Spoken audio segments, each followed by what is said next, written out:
नमस्कार बच्चों। सीता की खोज के वीडियो में आगे बात करें तो आज हम देखेंगे कि किस तरह लक्ष्मण और राम दोनों सीता मैया की खोज में निकलते हैं।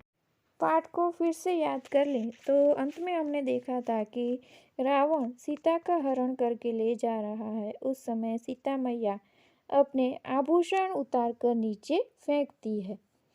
उसके बाद की घटना देखें तो जहां हमने देखा कि जटायु रावण का सामना करता है और उस समय रावण अपनी तलवार से जटायु के पंख काट देता है। श्री राम उसकी अंतिम क्रिया करते हैं और खूब दुखी हुए हैं। उस समय लक्ष्मण उन्हें आश्वासन देते हैं और कहते हैं कि हमें विलाप में समय न गवाकर सीता मैया की खोज में आगे निकलना चाहिए।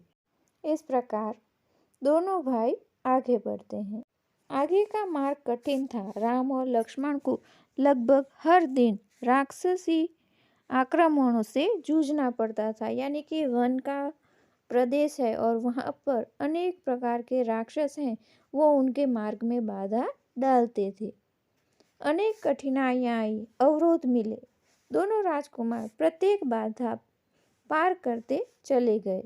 उनके सामने लक्ष्य स्पष्ट था, दिशा तय थी, उन्हें कोई नहीं रोक सकता था। वन मार्ग जितना कठिन हो गया उतना उनका जो संकल्प है वो उतना ही दृढ़ होता गया। वनवासी राजकुमार प्रतिदिन यानी हर रोज सुबह उठते और दक्षिण दिशा की ओर चल पड़ते। एक दिन यात्रा के प्रारंभ में ही एक विशालकाय राक्षस ने उन पर आक्रमण कर दिया। उसका नाम कबंध था। कबंध देखने में बहुत डरावना था, मोटे मांसपिंड जैसा। गर्दन नहीं थी, एक आंख थी, दांत बाहर निकले हुए, जीभ सांप की तरह लंबी और लपलपाती हुई, जैसे कोई मांस का पिंड हो ऐसा विचित्र एक आंख वाला और जिसके दांत बाहर निकले हों, ऐसा एक विचित्र राक्षस उन्हें सुबह सुबह मिल गया और उसका नाम था कबंध। राम लक्ष्मण को देखकर कबंध प्रसन्न हो गया। उसने दोनों हाथ फैलाए, एक एक हाथ में दोनों भाइयों को पकड़कर हवा में उठा दिया। उसे मन मांगा आहार मिल गया था। बैठे बिठाई वह अपने शिकार को भुजा यानी कि अपने हाथ बाहों में भुजाओं में लपेटकर मुंह तक ले जाता। इससे पहले ही राम लक्ष्मण ने अपनी तलवारें निकाली।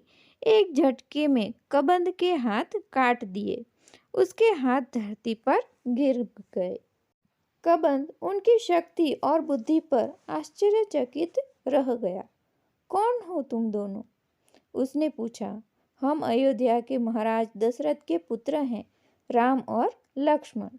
रावण ने राम की पत्नी सीता का हरण कर लिया है, हम उन्हीं की खोज में निकले हैं। राक्षस कबंध ने राम के बारे में सुन रखा था, साक्षात उन्हें देखकर प्रसन्न हो गया। उसने कहा, मैं सीता के संबंध में कुछ नहीं जानता, लेकिन तुम दोनों की सहायता का उपाय बता सकता हूँ। मेरा एक छोटा सा आग्रह स्वीकार करो तो मेरा अंतिम संस्कार राम करें। इस प्रकार कबंध एक शर्त रखता है कि अगर मेरा अंतिम संस्कार राम करेंगे तो आपकी मदद के लिए मैं आपका रास्ता चिन्हित कर सकता हूँ, यानी कि आगे आपकी मदद हो ऐसा रास्ता आपको अवश्य बताऊंगा। राम ने सहमति व्यक्त की तो कबंध बोला, यानी कि राम इस शर्त को मान जाते हैं। तब कबंध ने कहा, आप दोनों पंपा सरोवर के निकट ऋष्यमुख पर्वत पर जाएं।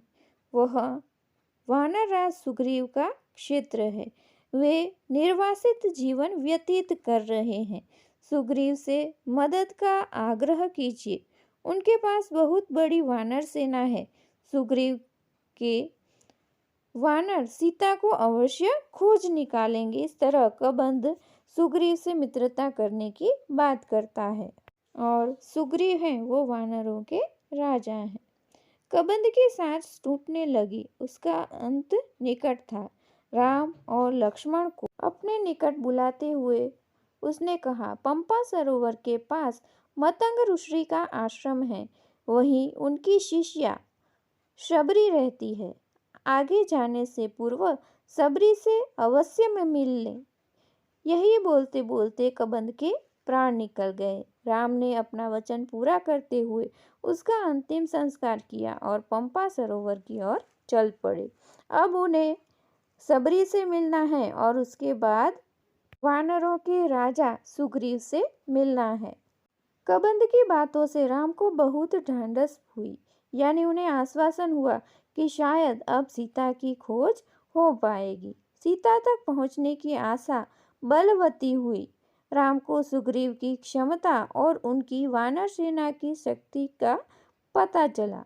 वे जल्दी सुग्रीव तक पहुंचना चाहते थे। ऋष्यमुख पर्वत का रास्ता पंपा सरोवर होकर जाता था। पंपा सरोवर का प्राकृतिक सौंदर्य अद्भुत था। मतंग ऋषि का आश्रम उसी सरोवर के किनारे था। लता कुंज से गिरा हुआ सरोवर का पानी मीठा था। शबरी की कुटिया आश्रम में ही थी। वह ऋषि की शिष्या थी। उनकी आयु बहुत हो चुकी थी। जर्जरित काया, यानी उनका शरीर है वो एकदम दुबला पतला और वृद्ध हो चुका था, लेकिन आंखें ठीक थी। वह हर पल राम की प्रतीक्षा में खुली हुई रहती थी। ऋषि ने उसे बताया था कि एक दिन राम आश्रम में अवश्य आएंगे और उससे मिलेंगे, और इसी आशा में वह प्रतिदिन राम की प्रतीक्षा करती रहती। राम को आश्रम में देखकर शबरी बहुत प्रसन्न हुई। उनकी आवभगत की, यानी सेवा करती है, उनका स्वागत करती है। सेवा की, खाने में मीठे फल दिए, रहने की जगह दी। उसकी आंखें तृप्त हो गई। राम ने उससे सीता के संबंध में पूछा। तब शबरी ने कहा, आप सुग्रीव से मित्रता कीजिए। सीता की खोज में वह आपकी सहायता अवश्य करेंगे। उसके पास विलक्षण शक्ति, यानी अद्भुत दिव्य शक्ति वाले बंदर हैं। शबरी ने राम को आश्वस्त किया, यानी उन्हें आश्वासन देते हैं। अगले दिन राम ऋष्यमुख पर्वत चले। ऋष्यमुख वह पर्वत है जहाँ पर सुग्रीव का निवास है।